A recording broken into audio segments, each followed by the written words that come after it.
அனைவருக்கும் வணக்கம். ஏதோ எலெக்ஷன் ரிசல்ட் வேற வந்துருச்சு. உண்மையிலேயே எல்லாத்துக்கும் அது ஒரு ஷாக்கிங்கான ஒரு ரிசல்ட் தான். ஆனா இது இது எப்படி விஜயோட அலை அப்படின்னு இதை எடுத்துக்கலாமா? இல்லைண்ணா, இதில் பார்த்தீங்கன்னா டிவிக்கு அலை இருக்குல்ல, விஜய் அலை, அது வந்து உண்மைதான். விஜயால் பல மக்கள் வந்து இன்ஃப்ளூயன்ஸ் ஆகிருக்காங்க தமிழர்கள், அது வந்து உண்மைதான். ஆனால் அதையும் தாண்டி இப்போ வந்து ரிக்கிங் நடந்திருக்கவும் வாய்ப்பு இருக்குது, அதையும் நம்ம மறுக்க முடியாது. இவிஎம்ல குளறுபடிகள் நடந்திருக்க வாய்ப்பு இருக்குது. இந்த ஆளும் வர்க்கம் வந்து ஒருத்தரை ஜெயிக்க வைக்கணும்னா முதல்ல சைக்காலஜிக்கலாக மக்களை தயார்படுத்திப்பாங்க. அதை சிறப்பாகவே படுத்திட்டாங்க. உண்மையிலேயே சைக்காலஜிக்கலாக மக்களுக்கு விஜய் வருவாங்கன்ற ஒரு எண்ணத்தை விதைச்சிட்டாங்க பொதுமக்களுக்கு. அதனால் அதுக்கு அடுத்து இவிஎம் ரிக்கிங்கும் இங்கே சாத்தியப்படுது.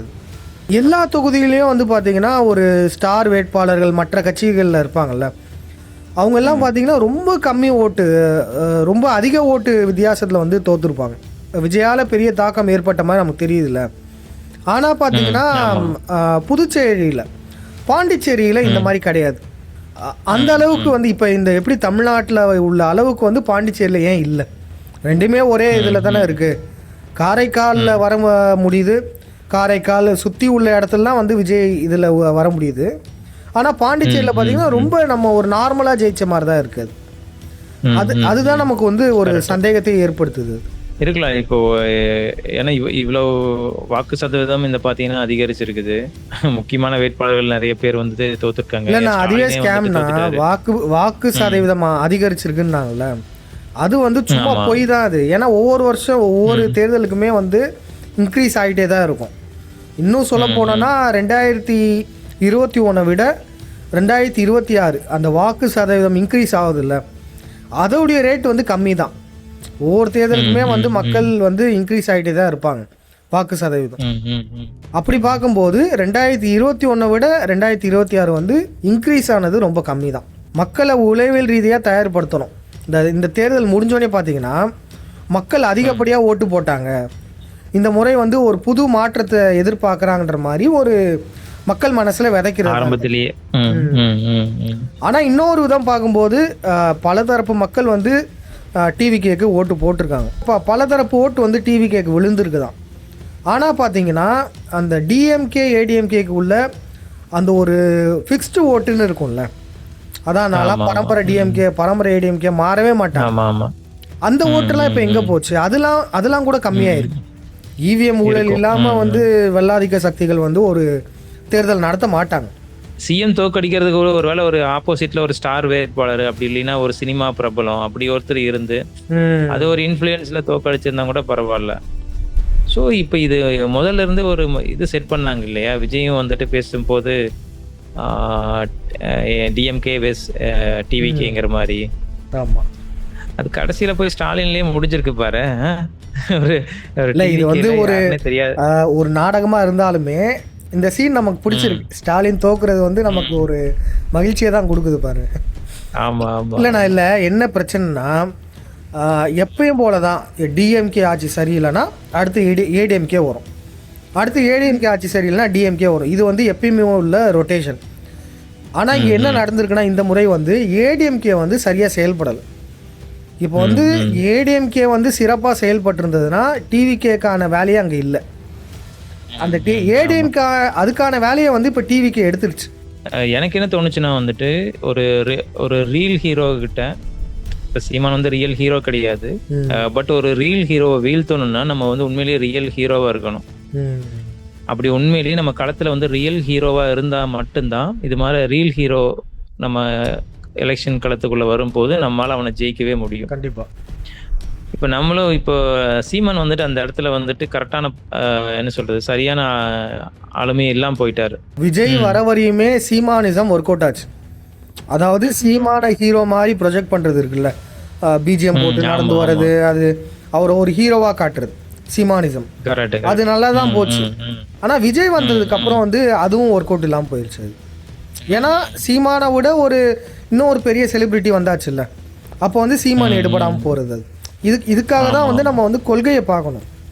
இந்த மாதிரி ஹீரோயிசம் இப்படிலாம் வச்சோன்னா இப்படி தான் ஆகும். அது அப்படி பார்க்கும்போது இப்போ என்டிகே வந்துட்டு இது ஒரு கண்டிப்பாக ஒரு சரிவு தான் என்டிகே. ஏன்னா தொடர்ச்சி அப்படியே அந்த வாக்கு வங்கிங்கிறது ஏறிட்டே வந்துச்சு 2016 இருந்து 1, 4, 6, 8 அப்படி வந்துச்சு.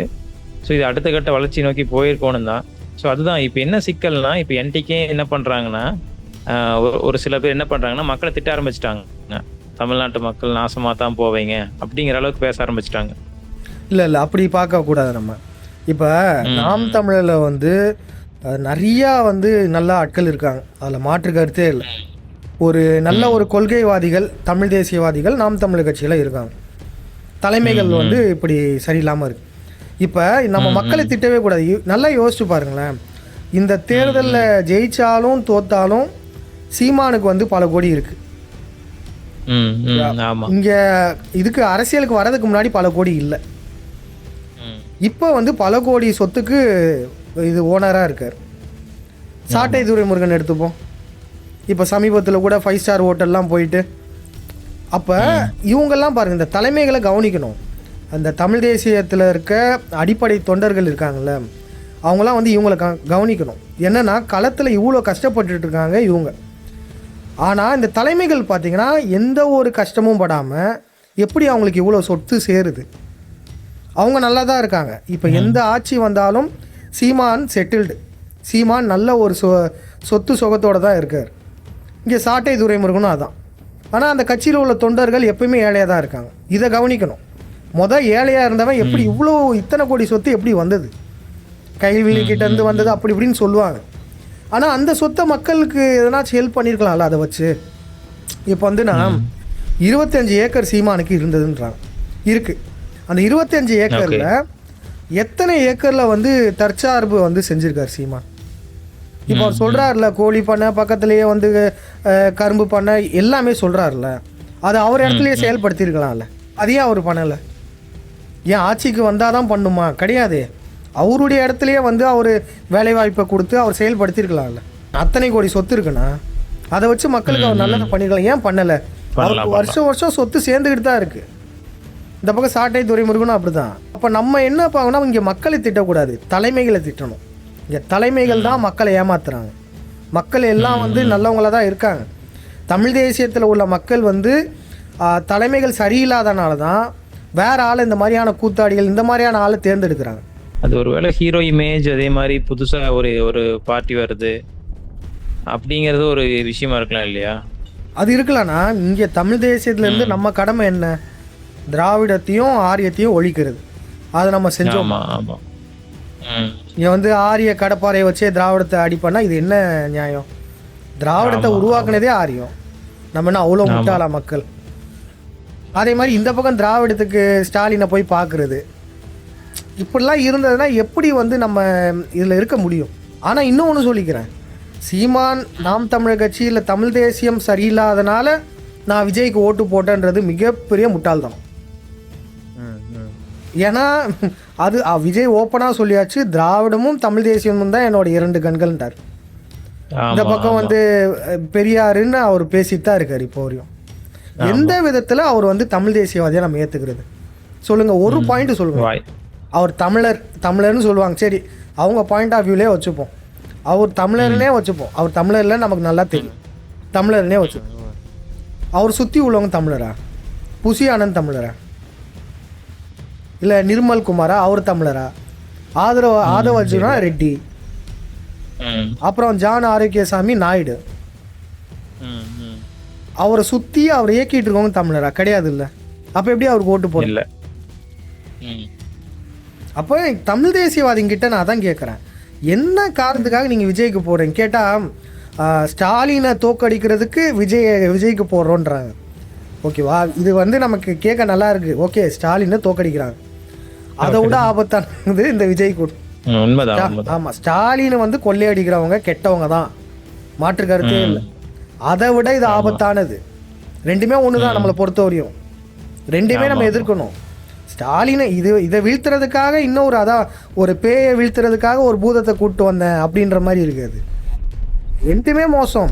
டிவிகேல வந்து நீங்கள் அந்த ஆட்சியில் நீங்கள் பாருங்கள் எவ்வளோ பெரிய மோசமான செயல் நடக்க போகுதுன்றது நமக்கு தெரிய போகுது. ஏன்னா எல்லாரும் வந்து ரசிக மனப்பான்மையில் தான் இருக்காங்க. அதாவது அந்தந்த தொகுதி வேட்பாளர்கள் யாருன்னு கூட தெரியாதுண்ணா. அந்தந்த தொகுதி எம்எல்ஏக்கள் யாருன்னு கூட தெரியாமல் தான் டிவிகேக்கு ஓட்டு போட்டாங்க மக்கள். காரணம் வந்து விஜயுடைய முகத்துக்காக தான். இப்போ அங்கே வந்து விஜயுடைய முகம் வந்து தனியாக எடுத்துட்டோன்னு வச்சுக்கோங்களேன், அங்கே யாரையுமே மக்கள் மதிக்க கூட மாட்டாங்க. இப்போ தூத்துக்குடியில் கூட பார்த்தீங்கன்னா ஒரு காமெடியன் யாரு, அவர் விஜயுடைய ஃப்ரெண்டு ஸ்ரீகாந்த் நினைக்கிறேன். ஸ்ரீகாந்த் அவர் ஜெயிச்சிருக்காரு. அவர் என்ன பண்ணார் அந்த மக்களுக்கு? அவர் வந்து பார்த்தாரா, களத்தில் எதுவும் நின்னாரா? ஒன்றுமே கிடையாது. ஆனால் விஜயுடைய ஃபேஸை வச்சு ஜெயிச்சிட்டு.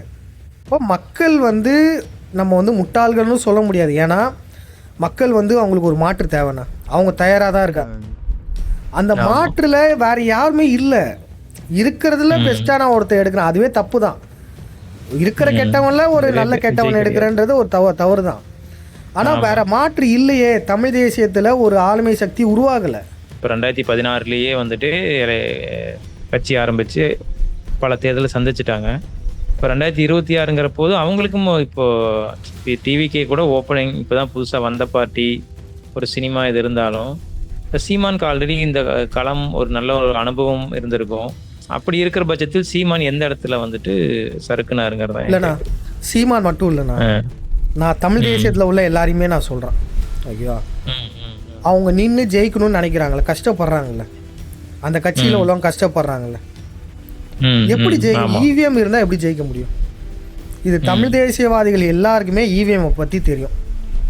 அப்படி இருக்கும்போது இவ்வளோ உழைப்பையும் ஒரு ஓட்ட மிஷின் நம்பி போடுறது எப்படி, என்ன விதத்தில் அது வந்து சரியாக இருக்கும்? அப்போ அந்த தலைமைகள் ஏன் இவிஎம் எதிர்க்க மாட்டேறாங்க? எனக்கு அதுதான் பெரிய சந்தேகமே. இவிஎம் எதுக்காம நீங்க தேர்தலில் நிற்கிறீங்க? இவிஎம் எதுக்காம எதுக்கு நான் தேர்தலில் நிற்கணும்? இவிஎம் தப்புன்னு நம்மளே சொல்கிறோம். அதே தேர்தலில் நம்ம இவிஎம்லேயே ஓட்டு போட சொல்கிறோம். இது என்ன விதத்தில் நியாயம்? இப்போ இவிஎம் பார்த்தீங்கன்னா 1982 முதல்ல வந்து கேரளாவில் தான் வந்து இன்ட்ரடியூஸ் பண்ணாங்க, பருவூர் தொகுதியில். ஓகேவா? அதில் பார்த்தீங்கன்னா வந்து வேறு கட்சி ஜெயிச்சிருச்சு. அதுக்கப்புறம் காங்கிரஸ் வந்து போராடி இல்லை நாங்கள் ஒத்துக்க மாட்டோம்னு சொல்லிட்டு கேஸ் போட்டு திருப்பி ரீஎலெக்ஷன் நடந்தது. திருப்பி காங்கிரஸ் ஜெயிச்சு, வேறு கட்சி ஜெயிச்சது. ரீஎலெக்ஷனில் காங்கிரஸ் வேறு கட்சி ஜெயிச்சிருச்சு. புரியுதுல்ல? ஒவ்வொரு முறையும் இவிஎம்ல குளறுபடி நடந்துகிட்டே தான் வந்திருக்கு. அதுக்கப்புறம் பார்த்தீங்கன்னா ஒரு மிக முக்கியமானது பார்த்தீங்கன்னா ஹரிகே பிரசாத்னு ஒருத்தர், அவர் வந்து என்ன பண்ணிட்டாருன்னா, அவர் வந்து ஒரு ஹேக்கர் தான், இவிஎம்ஐ என்னால் ஹேக் பண்ண முடியும்னு அவர் சொன்னார். ஆனால் வந்து கவர்மெண்ட் சைட்லேருந்து என்ன சொல்லிட்டாங்கன்னா, தேர்தல் ஆணையம் என்ன சொல்லிட்டாங்கன்னா, நீங்கள் இவிஎம்ஐ ஓப்பன் பண்ணாமல் ஹேக் பண்ணணும் அப்படின்ட்டாங்க. ஏன்னா அவங்களுக்கு பயம். அதுக்கப்புறம் என்ன ஆச்சுன்னா, ஒரு அனானிமஸ் ஒரு ஃபோன் கால் மூலமாக யாரோ உள்ளே இருக்கவங்களே வந்து என்கிட்ட இவிஎம் இருக்குது, அந்த மெஷின் இருக்குது, நான் உங்களுக்கு மறைமுகமாக கொடுக்குறேன்னு சொல்லி கொடுத்துருக்காங்க. இவருமே வாங்கி அதை ஓப்பன் பண்ணி பிரித்து அதில் என்ன சர்க்கியூட் இருக்குன்னு பார்த்துட்டு அடுத்த நாள் பக்காவாக ஹேக் பண்ணி வீடியோவே போட்டார். ஹேக்கிங் முறையும் பார்த்தீங்கன்னா ஓப்பன் பண்ணாமல் பண்ணுற ஹேக்கிங் முறைன்னு ஒன்று இருக்குது. அதாவது கிளிப்பி முறைன்னு இருக்குது. ஒரு கிளிப்பு மாதிரி மாட்டிட்டு அதுக்கப்புறம் அந்த கிளிப்புலேயே நம்ம பட்டன் அமைக்கி மாற்றுறது, இது ஒரு வகை. அப்படி செஞ்சு காமிச்சார். இன்னொரு வகை வந்து ப்ளூடூத் மூலமாக மாற்றி காட்டுறது. பாண்டியனையா சொல்லியிருப்பார்ல, ப்ளூடூத் மூலமாக மொபைல்லே வந்து ஓட்டை மாற்றி அப்படியே மாற்றி காமிச்சார். அப்படி காமிச்சவரை நம்ம இந்திய அரசாங்கம் என்ன தெரியுமா செஞ்சது? கைது பண்ணிட்டாங்க. கேட்டால் என்னன்னா, ஓட்டு மிஷினை வந்து அவர் திருடிட்டாரு அப்படின்ட்டாங்க. சரி, திருடினது கைது பண்ணீங்க, அவர் ஹேக் பண்ணதுக்கு என்ன பதில் எதுவும் கிடையாது. ஆனால் என்ன ஆச்சுன்னா, அவர் அப்படி செஞ்சதுக்கு அப்புறம் தான் இவிஎம் மிஷினில் வந்து எக்ஸ்ட்ராவாக விவிபேட் இருக்குல்ல, அது எக்ஸ்ட்ராவாக வந்து. ஸோ இவங்க என்ன பண்ணுறாங்க பாருங்கள், இவிஎம்ல நம்ம ஒரு குறை கண்டுபிடிக்கும் போது அதை வந்து நாங்கள் சரி பண்ணுறோம்னு அடுத்தடுத்து அவங்க ஃபிக்ஸ் பண்ணிட்டே தான் போகிறாங்களே தவிர இவிஎம்மை தூக்க மாட்டுறாங்க. அதில் அவங்க தெளிவாக இருக்காங்க, ஆளும் வர்க்கம். இப்போ நம்ம கட்சிகளுமே நம்ம உண்மையிலே மக்களுக்காக தான் இருக்கோன்னா முதல்ல இவிஎம்மை நம்ம தூக்கணும். தமிழ் தேசியவாதிகள் தேர்தலில் நிற்கிறதுக்கு முன்னாடி இவிஎம் இருக்கக்கூடாது. இவிஎம் இருந்ததுன்னா சொல்கிறேன்னா, ஒரு உண்மையானவன் காலத்துக்கு வர முடியாது. கரெக்டு தான். இப்போ இவிஎம்ல பார்த்தீங்கன்னா நெதர்லாண்டு இருக்குது, அப்புறம் ஜெர்மனி இருக்குல்ல, அப்புறம் அயர்லாண்டு, இவங்களாம் வந்து பார்த்தீங்கன்னா இவிஎம் இவங்களும் இவிஎம் வச்சுருந்தாங்க. ஆனால் அதில் Okay. குளறுபடி இருக்குன்னு தெரிஞ்சு இவிஎம்ஐ எடுத்துட்டாங்க, திருப்பியும் பேப்பர் பேலட்டுக்கே போயிட்டாங்க. இன்னொன்று மக்கள் போராட்டம் பண்ணி மக்கள் வந்து இவிஎம் எதிராக இருந்தாங்க, அந்த காரணத்துக்காக அந்த நாடே இவிஎம் எடுத்துட்டாங்க. நம்ம நாடும் அப்படிதான். இவிஎம் மேண்டேட்டரி கிடையாது, சட்டப்படி பார்த்தீங்கன்னா இவிஎம்லாம் வந்து ஒரு கம்பல்சரி கிடையாது, அது வந்து ஒரு ஆப்ஷனல் தான். அது பெரும்பாலான மக்கள் வந்து அது வேணான்னு புறக்கணிச்சாங்கன்னா நிச்சயமாக திருப்பி பேப்பர் பேலட் வரப்போகுது. ஆனால் அதுக்கான ஸ்டெப்ஸ் எதுவுமே பண்ணலையே.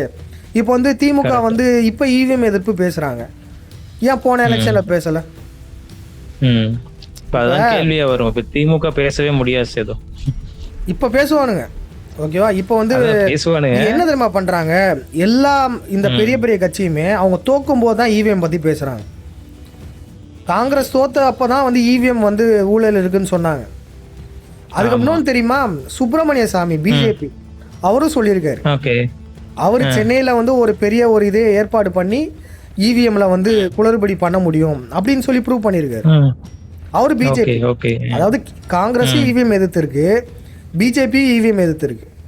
இன்னொன்று ஜெயலலிதாவும் இவிஎம் எதிர்த்து இருக்காங்க, ஏடிஎம்கேவும் இவிஎம் எதிர்த்து இருக்கு, இப்போ டிஎம்கேவும் எதிர்க்குது. அப்போ இங்கே என்ன தெரியுது, எல்லா கட்சிகளும் இவிஎம் எதிர்க்கிறாங்கல்ல. அப்போ யார் தான் இவிஎம் வச்சிருக்கா? ஒரு கட்சி தோக்கும் போது இவிஎம் எதிர்க்குது, ஜெயிச்சதுக்கு அப்புறம் அதை விட்டுறாங்க. ஆனால் தமிழ் தேசியவாதிகள் நம்ம வந்து தெளிவாக இருக்கணும், நம்ம களத்தில் இவ்வளோ கஷ்டப்படுறோம், அதுக்கான பயனாக நம்ம நிச்சயமாக இவிஎம் எதிர்த்துட்டு தான் தேர்தலில் நிற்கணும். இல்லைன்னா சும்மா நான் சும்மா நிற்கிறேன்னா சொல்லிட்டு நில்லுங்க. கரெக்டு தான். மற்ற தேர்தலில் கூட கொஞ்சம் பேசுவா அப்படி. ஸோ இப்போ நாம் தமிழ்லேருந்து கூட வந்துட்டு இவிஎம்க்கு எதிராக வந்துட்டு கொஞ்சம் நம்பர்ஸ் கூட கொடுங்க அப்படி இப்படின்லாம் சொல்லுவார். ஒரே சின்னம் வேண்டாம், அல்லது இந்த இவிஎம் தான் இஷ்யூ நல்லா. ஆனால் இந்த தேர்தலில் அது கம்ப்ளீட்டாக கைவிட்டார். அந்த 8% கேள்வி கேட்டுருவாங்களோன்னு பயந்துட்டாரோன்னு தோணுச்சு. இப்போ 30 லட்சம் ஓட்டுகள் இருக்குல்ல, தமிழ் தேசியவாதிகள் 30 லட்சம் பேர் கண்டிப்பாக இருக்கும். அந்த 30 லட்சத்தில் 1 லட்சம் பேர் வந்து கடுமையாக எதிர்த்தாலே இது வந்து இந்தியா லெவல் நியூஸ் ஆகும். அதை நம்ம பண்ணலை, பண்ணவும் விடலை. அதுதான் எனக்கு சந்தேகம். இப்போ எப்படி இவிஎம் வச்சுக்கிட்டு அதில் நின்று ஜெயிப்பன்னு சொல்றது, அது வந்து மிகப்பெரிய முரணா இருக்குல்ல. அது தப்புன்னு சொல்றோம், அதுலேயே நின்று நான் ஜெயிச்சு காட்டுவேன்னா அது வந்து நமக்கு ஒரு மிகப்பெரிய ஒரு தவறான ஒன்று.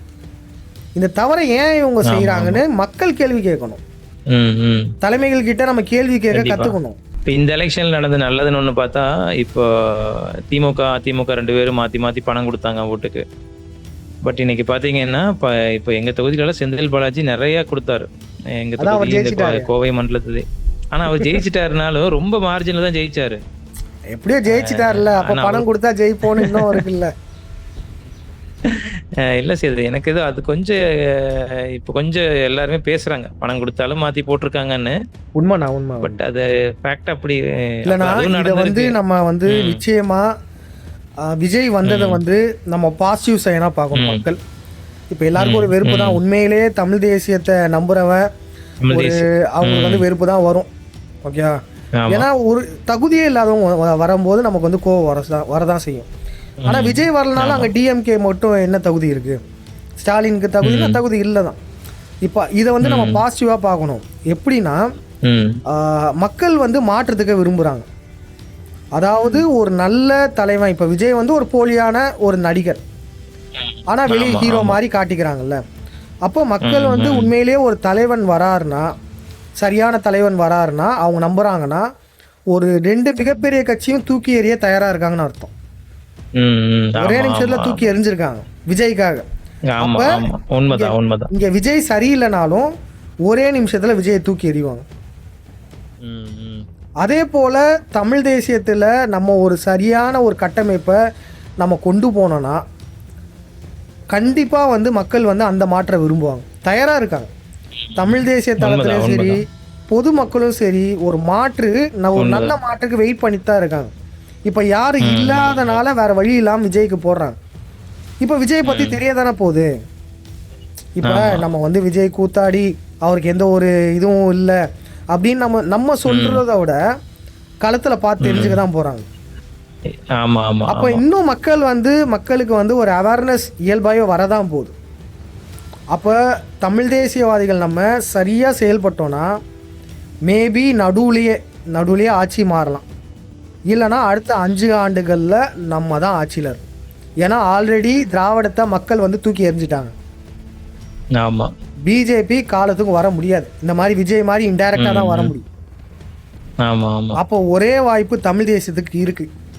தமிழ் தேசியம் அங்கே சிறப்பாக செயல்பட்டதுன்னா கண்டிப்பாக நம்மளது வந்து வரதுக்கு வாய்ப்பு இருக்குது. என்கிட்டயே வந்து நம்ம சங்கத்தாளுங்க நிறைய பேர் வந்து நேற்று வந்து பேசினாங்க. ரொம்ப மன வருத்தத்தோடு தான் பேசினாங்க.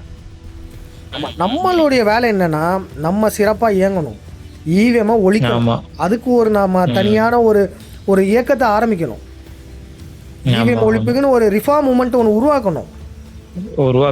உருவாக்கினாதான் அங்கே வந்து ஈவிஎம் ஒழிக்க முடியும். ஈவிஎம் ஒழிச்சாதான் சிறப்பான ஆள் சரியான ஆள் வர முடியும். இன்னொன்று நான் எல்லார்கிட்டையும் சொல்றதுதான், தேர்தல் சமயத்தில் மட்டும் மக்களை போய் பார்க்காதீங்க. அப்படியே அப்போ மட்டும் ஓட்டு போடுங்க, நான் இதை பண்ணிடுவோம் அதை பண்ணிடுவோம், அது வேணாம். எப்பயுமே போட்டோம். இப்போ ஒருத்தர் வந்து நிற்கிறாருன்னா 5 வருஷத்துக்கு வெயிட் பண்ண வேண்டாம். இப்போதுலேருந்தே ஒரு களத்தில் வந்து நம்ம செயல்பட ஆரம்பிக்கணும். ஆமாம், கடைசி நேரத்தில் வந்து அவ்வளோ காசை போட்டு அவ்வளோ செலவு பண்ணி போஸ்டர் கொடுத்துட்டு அப்போ ஒரு போஸ்டரை பார்த்து மக்கள் மனசு மாறுமா? யோசிச்சு பாருங்க. இதெல்லாம் ரொம்ப கஷ்டம் தான். அது இல்லை அதான் சேது. அப்போ இது உண்மையிலேயே நம்ம மக்கள் பிரச்சனையை எடுத்து நம்ம செயல்படணும். ஸோ மக்கள்கிட்ட இன்னும் நெருக்கமாக போகணும். அங்கங்கே நம்ம ஒவ்வொருத்தரும் இதையும் நீங்கள் நம்ம கவனிக்கணும்னா என்ன ஆகுதுன்னா, நாம் தமிழர்ல மக்கள் பிரச்சனையை கையில் எடுக்கிறாங்க தான். அப்போ அவங்க என்ன சொல்லுவாங்கன்னா, எங்கள் தலைமைகள் சரியாக தான் இருக்காங்க அப்படின்னு தான் சொல்லுவாங்க. ஆனால் இங்கே உண்மை என்னன்னா, கொஞ்சம் நிதானமாக யோசிச்சு பார்க்கணும். சீமான் மக்கள் பிரச்சனையை எத்தனையோ பிரச்சனையை கையில் எடுக்கிறார், பேசுகிறார்ல. எத்தனை பிரச்சனைக்கு வந்து தீர்வு கொடுத்தாரு? ஆயிரக்கணக்கான பிரச்சனையில் போய் நிற்கிறார். அவரும் ஒருவராக போய் நின்றுட்டு அடுத்தடுத்து போயிட்டே இருக்காரு.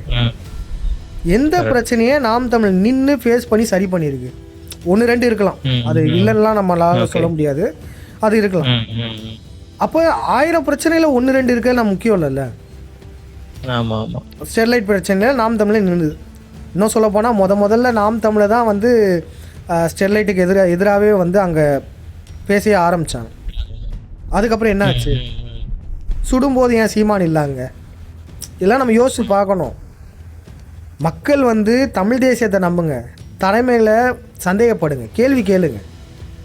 தலைமை சரியில்லைன்னா அதுலேருந்து வெளியே வாங்க. ஓகே, தமிழ் தேசியம் உண்மை, ஆனால் அதில் உள்ள தலைமைகள் தான் இங்கே தப்பாக இருக்காங்க. தப்பாக இருக்கிற வரையும் இங்கே எந்த மாற்றமும் இருக்க போகிறது இல்லை. சரி சேதோ. ஸோ இது பார்ப்போம். நீங்கள் சொன்ன மாதிரி இது ஒரு பாசிட்டிவ் சைனாக எடுத்துக்கிட்டு அடுத்தடுத்து நடக்கிற நிகழ்வுகளை நம்ம கொடுத்து கவனிப்போம். என்றைக்குமே தமிழ் தேசியத்துக்கான ஒரு இடம் இருந்துட்டு தான் இருக்குது. தமிழ் தேசியம் இன்னும் வளரத்தான் போகுது, அது மாற்று கருத்து இல்லை. ஸோ உண்மையான தமிழ் தேசியவாதிகள் நல்ல ஆளுமைகளாக உருவாகி வரணும் அப்படிங்கிறது தான் இன்னும் என்னோட விருப்பமும். பார்ப்போம் அடுத்தடுத்து என்ன நடக்குதுங்க. நன்றிண்ணா. நன்றி சேது. நன்றி, வணக்கம்.